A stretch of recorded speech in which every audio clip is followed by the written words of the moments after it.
په دغه وخت کې زه د شهنشاه افریدي سره ولاړ یم کوم چې په انډر 16 ټیم کې استرالیا ته تللی او دا د دغې علاقې اوسیدونکی تاسو وینو چې موږ سره دلته فوټبال وروسته روان دی خو همدغه ګراوند چې کوم دی دا د مختلفو ګیمونو لپاره استعمالیږي او همدغه ګراوند دی چې دغه ماشوم ترې وتلی دی او د ملک نوم یې روښانه کړی او نن په استرالیا کې چې کوم دی هغه کومه کارکردګي وښلې په هغه حوالې سره موږ د شهنشاه افریدي نه تپوسونه کوو چې هغه په هغه کامیابه دورې حوالې سره څه ویل غواړي جی بسم الله الرحمن الرحیم ما نوم شهنشاه افریدی او زه الله پاک ډېر شکر ادا کوم چې ما له دومره غټ عزت راکړو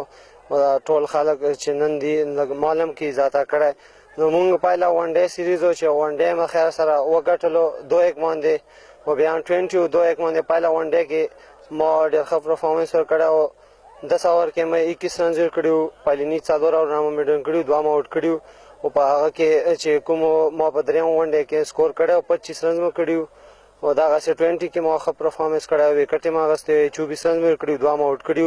پهله 20 کې